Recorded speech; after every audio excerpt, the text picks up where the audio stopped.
Welcome to the newest episode of Always Talking Ball with Drew and Ethan. We got a lot of shocking things to cover, some not so shocking things. I want to get to probably the most exciting thing or craziest thing that happened this week is the trading of Luka Doncic to the Los Angeles Lakers for Anthony Davis. Two players for potentially the once in a lifetime or just generational player. I just see it as so stupid. Like the GM, I mean, he's competing to be one of the stupidest GMs with Jerry Jones up there. I mean, are they having a competition or something? Like, I don't know. Well, and it's funny. I listened to his press conference a little bit. You could kind of hear in his voice. Like, I don't know if it was necessarily regret that they did that, but you could tell that he was definitely thrown under the fire. That how many hours it was ago after he did that. And they said they traded him because of conditioning issues. I have a very hard time believing that. Yeah, there has to be something inside the Dallas organization that we are not knowing. Conditioning issues is one of the worst excuses or one of the worst reasons you could say of trading a person. You do realize these people, and I get people aren't perfect or whatever, but you do realize these people who are playing professional sports are at the top of their game. There's a reason why they're playing professional sports, because they're the best in their sport, right? And so people claiming he wasn't in condition is crap. Yeah, there's some interior motive going on there. In my complete and total honest opinion. Like, well, and they keep and I've heard people keep talking about, well, Luka didn't necessarily play great defense. Okay, so everybody has their own thing that maybe they're not the best at. But you know what he was good at? Everything else. when you're averaging like almost a triple double every single That's game, crazy. it kind of makes me frustrated that you're trading someone with a generational offensive skill set, generational scoring ability. He won the scoring title last year, 5-time first All NBA player. Yeah. First 5-time All-Star, Rookie of the Year. And you're trading that for a aging 31-year-old guy who's made of glass as well. Not to bring down the accomplishments of who they traded for, but who they traded for, what was their names again? Anthony Davis and Max Christie. One of those players I've heard he's older, obviously, and he's had a lot of injuries that have kind of kept him back from reaching his full potential. And also too, Luka was also one of the main guys to get Dallas to the finals last year. He was one of the, and I never want to say, oh, well, one player did it. I'm not saying that. He was one of the players. They had a really good team last year. They had Kyrie Irving. They had Luka. They had they had everybody. I don't even think confused is a word I can use. Just alarmed. I couldn't sleep that night. To be completely fair, when you get so invested in a team and you just watch them over and over again, you sort of like to pick your favorites. And I obviously picked Luka as one of my favorites to watch. Yeah. He did everything he could. He was so entertaining. He just played the type of game that I liked, and he was just so phenomenal. He was one of the clutchest players to put on a Mavericks uniform. He made he made everything. He made every shot look so smooth and just look so easy. I don't have much else to say. Like, I'm not gonna go out and curse out the owner. That's classless. I'm just gonna say this. Like, you just ruined like an entire city. You just took away one of the city's greatest resources in for a long time. Since Dirk Nowitzki a couple of years ago, since he's retired a long time. but you took away something that these Dallas fans look up to. And when you're Mhm. taking away somebody someone they look up to, you're disappointing a lot of people. You're losing money. You're losing revenue. It doesn't make a lot of sense business wise. It doesn't make a lot of sense future wise. Mhm. I just how many more Yeah. times is someone gonna let you down? You told Yeah, me he that. was eligible to sign a Yeah, $340 million, $50 million supermax, and now it got cut like 114 million, 116 million that's a huge. That's not a small number at all. because of California state taxes. Yeah, that's not. That's not. That's if you think that's a small number, you think, oh, that's not. That's a lot. Yeah, That's it a lot. is. He kind of screwed over Luka too. Another Yeah, thing that we didn't mention beforehand is that he was closing a deal on a $15 million house in Dallas before he got traded. that's crazy. Well, and I saw you. I saw your post on Instagram. You posted it at like 2 a.m. It And was I'm like just like, 12 a.m. something. what is he talking about at 2 a.m.? And I hear about that. I'm like, oh yeah, that sounds pretty important. 12. Yeah, it was about 12 o'clock at night. I was getting mad. Just Well, not very yeah. happy. Well. And here's what I'll say about the whole thing. You're gonna see players like I think now that this gives really Kyrie Irving a chance to really show what he can do. Obviously, he's a veteran, and he's gonna be able to. He's gonna be. I feel like Luka, like he and Kyrie, they were such a really. They were just such a good blend of players. I'm interested to see how Kyrie Irving responds and how he gets along with his new teammates. And then on the other side for Luka, for him, I mean, considering he's what 25 years old, not even I would say he's just going into his prime. I mean, shoot, he's now got LeBron James on the same team as him. When you get to play along the greatest player of all time, and you're already a top three, top five player in the league, he's just going to Yeah. elevate you to a whole nother level. Oh, Luka's for gonna sure. Luka's gonna be one of the greatest to ever do it. And for the people saying that Luka is not in good condition, I'm just going to tell you this right now. If he's not in good condition, he's not going to be on the same court as LeBron James. He's nursing a calf injury right now, but Yeah.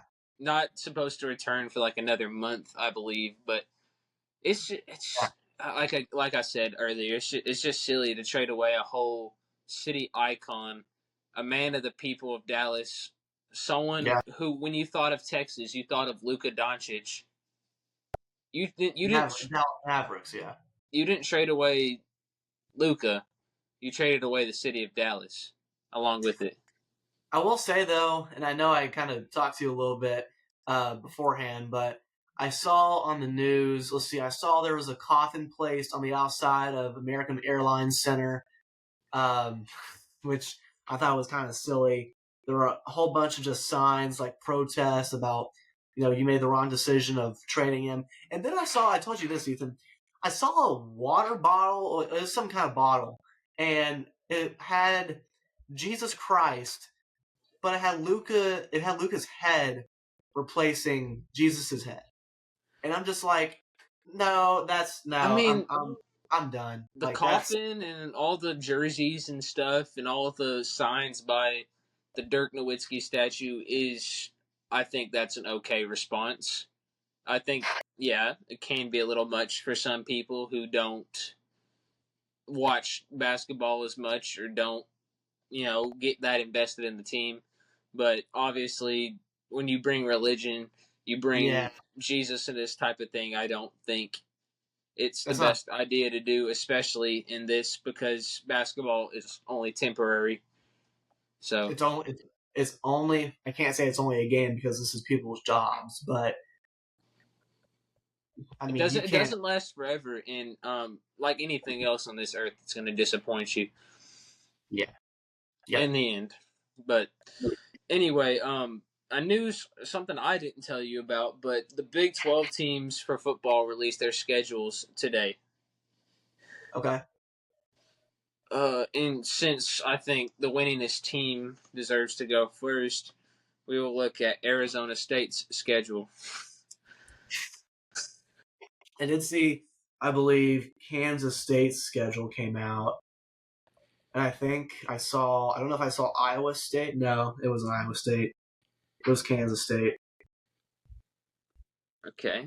I don't know if all of it came out. I saw Baylor's came out today. Really? Okay, so here is the schedule for the Sun Devils, since they were the best team from the Big 12 this year.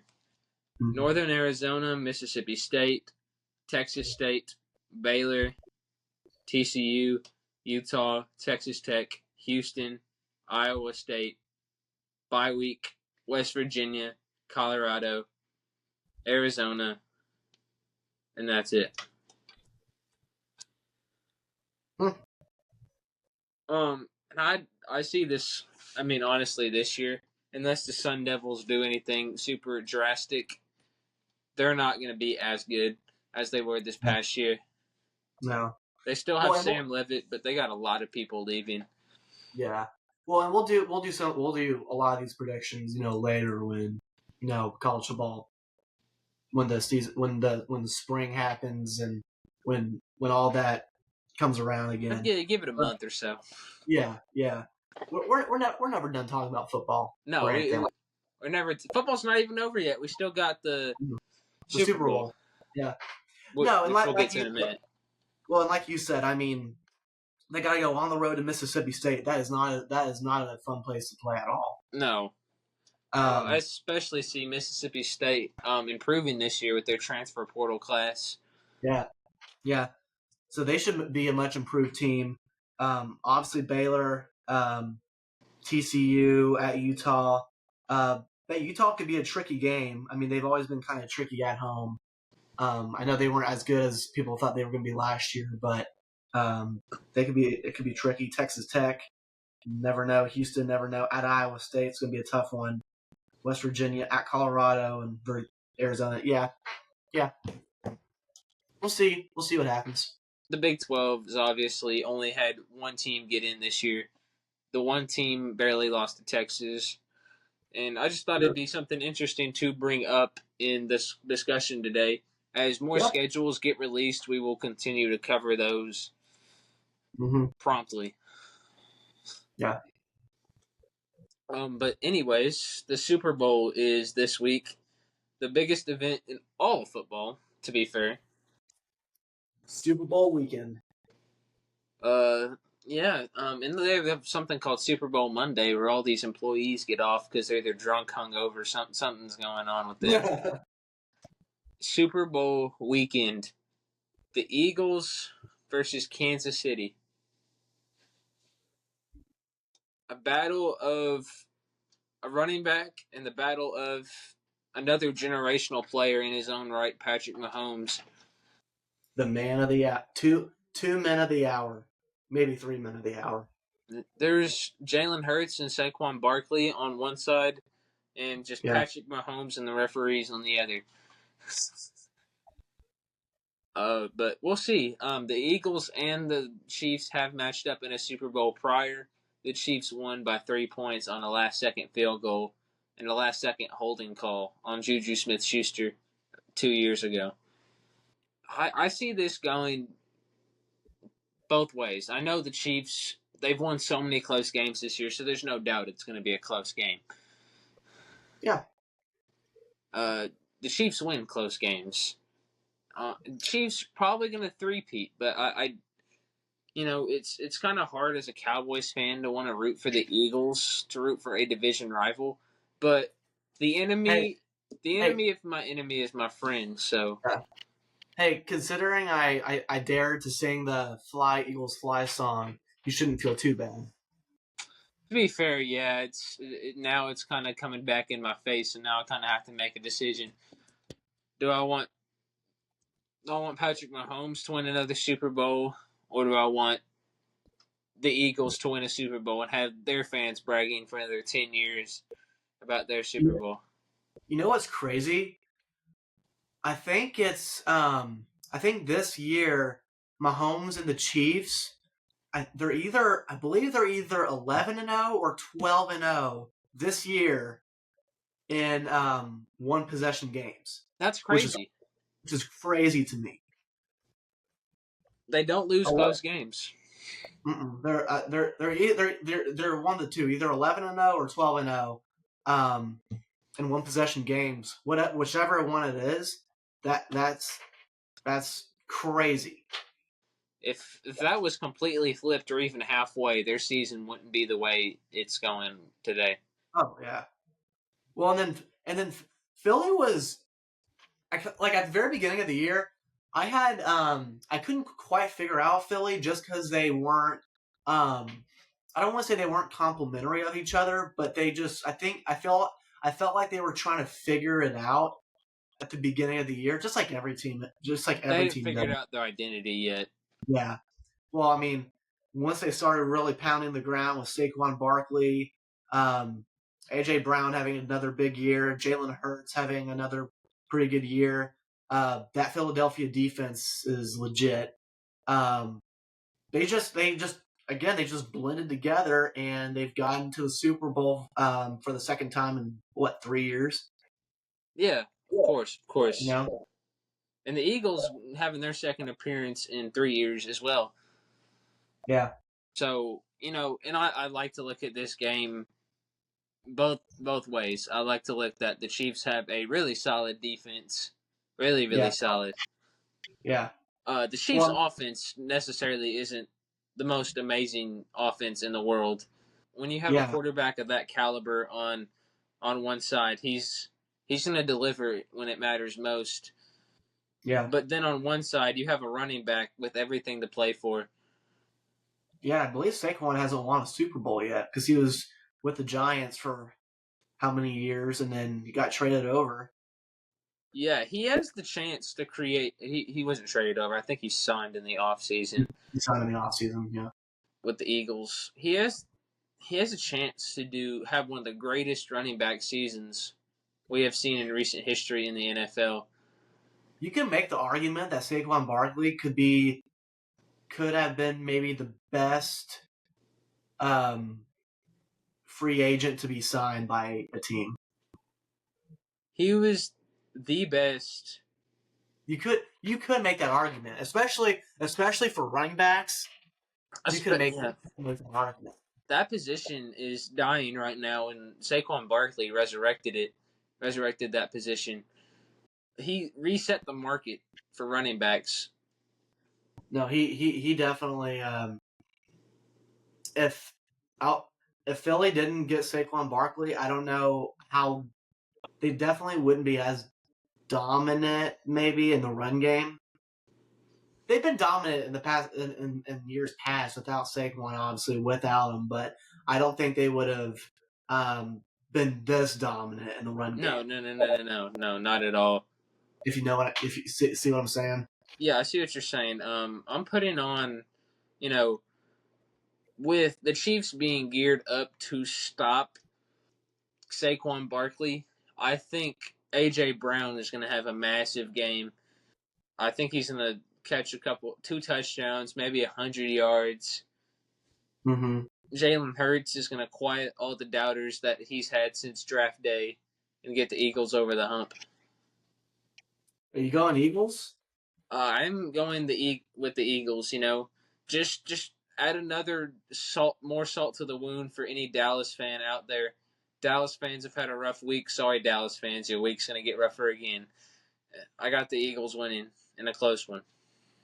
Hey, I mean, I don't know if it could be much worse, but it probably could. At least the Commanders aren't in the Super Bowl. Yeah, at least the Commanders aren't in the Super Bowl. Well, I mean, this is a tough one for me because I feel like both teams, I feel like these are the two best teams in the NFL to play for the Super Bowl this year. That's just my opinion. People can give crap all they want to the refs, maybe screwing over giving the Chiefs a shot. You can say what you want to say, but reality is they're in the Super Bowl. There's nothing you can do about it. They're there. They're playing for it. If they win it, they're your Super Bowl champs. You can't change history. But On the other side of things, Philly hasn't won a Super Bowl since 2017 when they had Carson Wentz and Nick Foles, I believe, was the quarterback. Yeah. Which is crazy to think about. The last Super Bowl the Eagles won was on the back of a backup. Yeah, and they beat the Patriots. They ended almost it was one step into ending Tom Brady's tenure in New England. Yeah. But considering they lost to the Chiefs 2 years ago in the Super Bowl off a game-winning field goal, you got to figure that most of those guys that were on the team then, like Jalen Hurts, A.J. Brown, just those guys, those veteran guys, they know what this game is about, and they've been in a situation. But you also have the Kansas City Chiefs, who are 11 or 12-0 in one-possession games. You're talking about a team and franchise that's trying to win a Super Bowl and three-peat, something that, quite honestly, has not been done in the NFL or at this high level of ball, no matter what sport you're talking about. Well, I think the Warriors did it in the NBA. The Warriors, yeah, you're right. I think, but that's I think the closest thing we've gotten. Yeah, but especially in football and the NFL, the National Football League, nobody's ever seen that. Dallas came close, but they couldn't quite get over that hump. I'm going to go fly, Eagles, fly. Oh, give me the Chiefs. Welcome to the Super Bowl, Eagles. It was cute. Chiefs, by a million.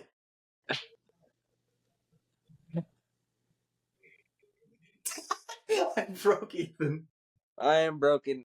Lots of stuff has happened in my life recently. But, you gotta still wake up and smile every morning. Maybe you'll make someone else's day better. It hasn't been a long day for me. I mean, I've only been up since 8 o'clock this morning, so 12 hours really isn't that long if you think about it. No, it's not. So, and this episode's been short and sweet so far. And, there's we will continue to monitor other things that are going on in the sports world. We'll obviously recap the Super Bowl next week. Mm-hmm. Oh, and when I was thinking also when the NFL draft starts, or when the combine starts doing its rounds, we could talk about that a little bit. We're gonna start covering NFL prospects. Yeah. I'm gonna give a scouting report. I'm gonna start turning into executive director scout Ethan. Are you gonna turn into Mel Kiper Jr.? I'm gonna be better than Mel Kiper. Oh, okay. Mel Kiper 2.0 or 4.0. No, it's not. He's not gonna be. He's Mel Kiper Jr. I'm the senior. You're the senior. I'm the senior. You're him. I am him. Oh, okay. But anyway, that is the episode, and I am officially signing off for the day. See y'all.